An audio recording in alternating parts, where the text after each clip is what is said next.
அன்பானவர்களே, ஆவின் கனி 9 நம்ம தியானிக்கலாம். ஒவ்வொரு நாளும் இதை பாருங்கள், ஒரு சீரீஸ் மாதிரி. சரியா? இந்த நாளில் முதலாவது ஆவின் கனி 1 இருக்கிறது அன்பு. அன்பை குறித்து நாம் தியானிக்கலாம்.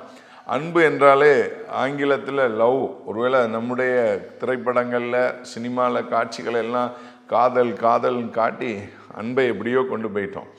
அன்பு என்பது எல்லார் மீதும் வரணும்.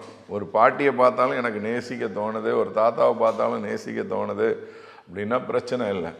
குறிப்பிட்ட பியூட்டியை பார்த்தா மட்டும்தான் என்னால் நேசிக்க தோணுது அப்படின்னா பிரச்சனை. அன்பு எடுத்துக்கிட்டிங்க அப்படின்னா, நம்ம பொதுவாக வேதாகமத்தில் அன்பை குறித்து அநேகம் தியானித்திருக்கிறோம். ஒரு காரியத்தை நம்ம பார்த்தோம் அப்படின்னா, பைபிளில் உள்ள ஒரு பெஸ்ட் எக்ஸாம்பிள், நம்ம இளையகுமாரன் கதை கேட்போம். கெட்டகுமாரன் சொல்லி அந்த கதையை கெட்டகுமாரன் ஸ்டோரியாகவே ஆக்கிட்டோம். ஆனால் உண்மையிலே கெட்டகுமாரன் யார் அப்படின்னு பார்த்தா மூத்த குமாரன் தான். ஆனால் நான் அதுக்கு உள்ளே போக விரும்பலை.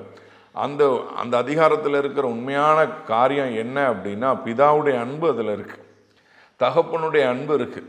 நம் தேவனுடைய அன்பை வெளிப்படுத்துவதற்கு தான் அந்த அதிகாரம் எழுதப்பட்டது, அந்த ஓமை எழுதப்பட்டது. ஆனால் அதை நம்ம விட்டுட்டு என்ன பண்ணிடுறோம், கெட்டகுமாரன் எப்படியோ போயிடும். பாருங்கள், ஒரு தகப்பனுடைய அன்பு, தன்னை விட்டு பிரிந்து தூரம் போயிருக்கிற ஒரு குமாரன் திரும்ப வரும்போது அவன் இருந்த ஸ்தானத்தையே கொடுத்தார். உலகத்தில் வேறு எங்கேயுமே இது நடக்காது.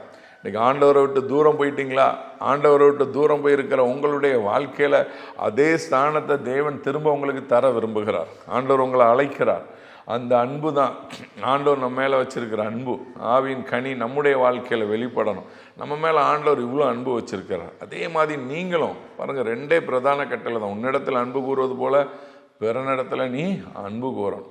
நம்ம மேலே ஆண்டவர் எவ்வளோ அன்பு வச்சுருக்கார், அதே மாதிரி நம்மளும் மற்றவங்க மேலே அன்பு வைக்கும்போது அந்த அன்பு நம்ம இடத்துலேருந்து வெளிப்படணும். அன்னை தெரசா எடுத்துக்கொள்ளலாம். பாருங்கள், அவங்க எங்கேயோ பிறந்து நம்ம நாட்டுக்கு வந்து இங்கே இருக்கிற குஷ்டரோகிகளுடைய கால்களெல்லாம் சுத்தப்படுத்தி இயேசு கிறிஸ்து தன்னிடத்தில் இருக்கிற அந்த அன்பை அவர்கள் வெளிப்படுத்தினார்கள். நீங்களும் அன்பை வெளிப்படுத்துங்க, எல்லாரையும் நேசிங்க. பைபிள் சொல்லுது, சத்ருவை கூட நேசிங்க, எதிரியை கூட நேசிங்க. இயேசு கிறிஸ்து சொல்கிற, தன்னை காட்டி கொடுத்து முத்தத்தினால் காட்டி கொடுக்க அந்த யூதாசை பார்த்து சிநேகிதனே என்கிறார். இன்றைக்கி அந்த அன்பை வெளிப்படுத்துவோமா? வெளிப்படுத்துங்க. கர்த்தர் உங்களை பெருக பண்ணுவார். God multiply you.